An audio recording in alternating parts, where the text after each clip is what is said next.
አሰላሙ አለይኩም ወራህመቱላሂ ወበረካቱ። የአላህ ፍቃድ ከሆነ ዛሬ የአላህ ነብይ ነኝ እያለ ሰዎችን ያታልል ስለነበረው አስወደል አንስይ በስተመጨረሻም አላህ ሱብሓነሁ ወተዓላ እንዴት እንዳዋረደው የምናይ ይሆናል። ቪዲዮውን ላይክ በማድረግ ይጀምሩ። እንደዚህ አይነትም ታሪኮች እንዲደርሳችሁ ሰብስክራይብ ማድረጋችሁንም እንዳትረሱ። لقد كان في قصصهم عبرة لأولي الألباب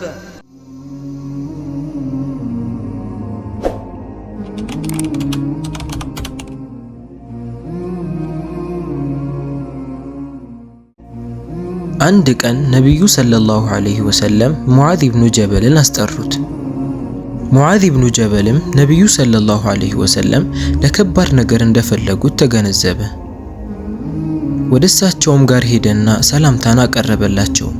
የአላህም መላእክተኛ የሙዓዝን ሰላምታ ከመለሱለት በኋላ እንዲህ አሉት፣ አንተ ሙዓዝ ሆይ ሰዎችን ወደ እስልምና እንድትጣራና እስልምናን እንድታስተምር ወደ የመን ልከሃለሁ። ንገረኝ እስቲ በሰዎች መካከል እንዴት ትፈርዳለህን? ብለው ጠየቁት። ሙዓዝም እንዲህ ብሎ መለሰ፣ እኔ የምፈርደው በአላህ ኪታብ ነው፣ እሱን ካጣሁ ደግሞ በእርሱ ሱና ፈርዳለሁ አላቸው። ነቢዩም ሰለላሁ ዐለይሂ ወሰለም እንዲህ አሉት፣ ያ ሙዓዝ እኔ ወድሃለሁ፣ ሁል ጊዜ ከሰላት በኋላ አላሁመ አዒኒ ዐላ ዚክሪከ ወሹክሪከ ወሑስኒ ዒባደቲክ ማለትን እንዳትረሳ ብለው አስተማሩት። ሙዓዝ ኢብኑ ጀበልም ነቢዩ ሰለላሁ ዐለይሂ ወሰለም ባስተማሩት ነገር በጣም ተደሰተ። ያስተማሩትንም ዚክር እዛው ደግሞ አለላቸው።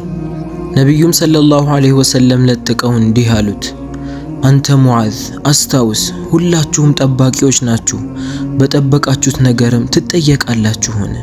ምናልባት ከየመን ስትመለስ እኔን ላታገኘኝ ትችላለህ አሉት። ሙዓዝ ኢብኑ ጀበልም ነብዩ ለማለት የፈለጉት ነገር ገባውና አለቀሰ። ምናልባት ከዛሬ በኋላ ነብዩን ሰለላሁ ዐለይሂ ወሰለም ላያገኛቸው ይችላል።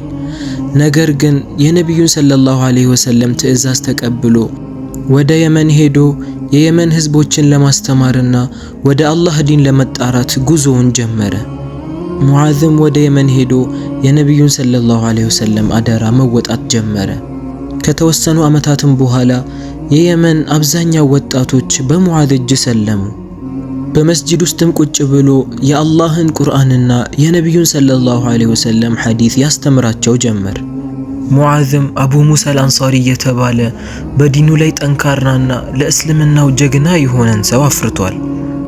አንድ ቀን ሙዓዝ ለአቡ ሙሳ አልአንሳሪ እንዲህ አለው፣ እኔ ወደ መጣሁበት ወደ መዲና ልመለስ ነው። በነቢዩ ሰለላሁ ዐለይሂ ወሰለም ላይ ህመሙ በርትቶባቸዋል።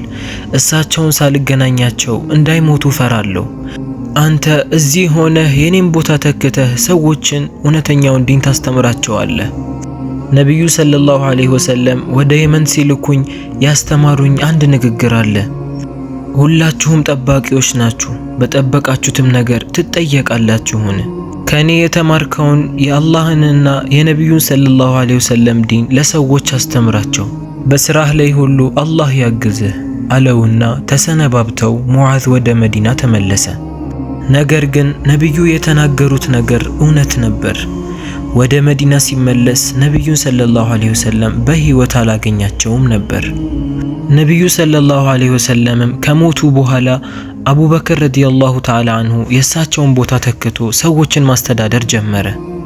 አንዳንድ ሰዎችም የአላህ ዲን በነቢዩ መሞት አብቅቷል ብለው ዘካን አንሰጥም፣ ሰላትን አንሰግድም እያሉ ማመጽ ጀመሩ። ከሱም ብሶ ነቢይ ነኝ እያሉ የሚሞግቱ ሰዎችም መጡ። በየመን ላይም ነብይነትን ለራሱ የሚሞግት አስወደል አንስይ የተባለ ሰው ብቅ አለ።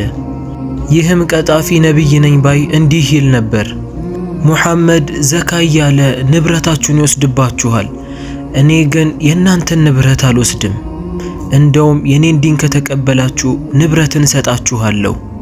ሙሐመድ ሰላት ዘካ እያለ እናንተን ያስገድዳችኋል፣ የኔን ዲን ከተቀበላችሁ ግን በምንም ነገር አላስገድዳችሁም። ሙሐመድ ጀነት ጀሃነም አለ ይላል፣ የታለ ያየነው? የታለ ጀነቱ? የታለ እሳቱ? እያለ ብዙ ሰዎችን እስልምናን እንዲለቁ ማድረግ ጀመረ። በተቃራኒ በኩል አስወደል አንሲ የሙዓዝ ዋና ተማሪ የነበረውን አቡ ሙሳ አልአንሳሪን ይፈራው ነበር። ምክንያቱም አቡ ሙሳ አልአንሳሪ ሰዎችን ሰብስቦ እስልምና እውነተኛ ሃይማኖት እንደሆነና የአስወደል አንሲ የነብይነት ሙገታ ውሸት እንደሆነ ለሰዎች ይነግራቸዋል። በዚህም የመጣ አስወደል አንሲ አቢ ሙሳ አልአንሳሪን ይዞ ሊቀጣውና ሊገለው ይፈልጋል። ነገር ግን አቡ ሙሳ አልአንሳሪ በአላህ እገዛ እሱ እንዳያገኘው ከተራራ ወደ ተራራ ከመንደር ወደ መንደር እየተጓዘ ሰዎችን እውነተኛውን ዲን ማስተማሩን ቀጥሏል። በማስተማሩም ሰበብ ብዙ ሙስሊሞች እስልምናቸውን እንዳይለውጡ ማድረግ ችሏል። ነገር ግን ከ6 ወር በኋላ አስወደል አንሲ የሚፈልገውን አቡ ሙሳ አልአንሳሪን ያዘው። ሰዎች በተሰበሰቡበት ቦታ እሳት እንዲቀጣጠል አደረገና እዛ ውስጥ ከቶ ሊቀጣው ፈለገ። አቢ ሙሳ አልአንሳሪ እሳቱ አጠገብ እንዲቆም አደረገ። ሙሐመድ የአላህ መላእክተኛ መሆኑን ትመሰክራለህን? አለው። አቢ ሙሳም አዎ ሙሐመድ የአላህ መላእክተኛ ናቸው ብሎ መለሰ።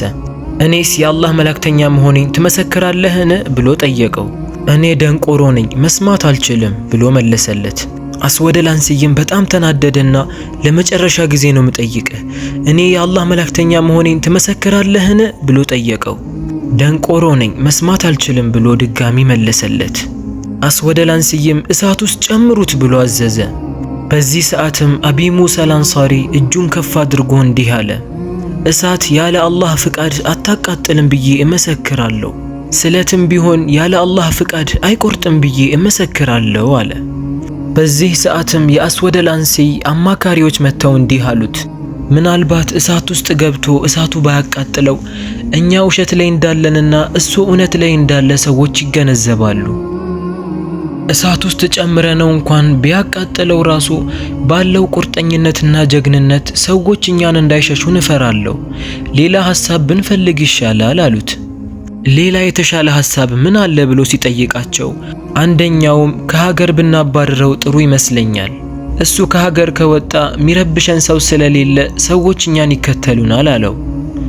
አስወደል አንሲ በአማካሪዎቹ ሐሳብ ተስማምቶ ወደ ሰዎች ወጣና እንዲህ አላቸው፣ እናንተ ወታደሮች ይህንን ምርኮኛ ልቀቁት፣ ጌታዬ በእሳት እንዳልቀጣው አዞኛል፣ ነገር ግን ከሱ ክፋት ለመጠበቅ ከሀገር እንዳባረው አዞኛል አላቸው። በዲኑ ላይ ጀግና የሆነውም አቡ ሙሳም አላህን እያመሰገነ ወረደ። በዚህ ሰዓትም ሰዎች አቡ ሙሳ እውነተኛ ዲን ላይ እንዳለና አስወደል አንሲ ቀጣፊ የሆነ ነብይ እንደሆነ ተገነዘቡ። በሱ ምክንያት እስልምናን ለቀው የነበሩት ሁሉ በአቢ ሙሳ አልአንሳሪ ሰበብ ወደ እስልምና ተመለሱ። ከዓመታት በኋላም አቢ ሙሳ አልአንሳሪ ወደ መዲና ሄዶ ከአስተማሪው ሙዓዝ ጋር ተገናኘ። የመን ላይም ባሳየው ጀግንነትና እስልምናን ለቀው የነበሩት ወደ እስልምና እንዲመለሱ ባደረገው ጀግንነትና ቁርጠኝነት አቢ ሙሳ አልአንሳሪ ለእስልምና ትልቅን ነገር ማበርከት ቻለ። አላህ ሱብሓነሁ ወተዓላ መልካም ስራውን ይውደድለት።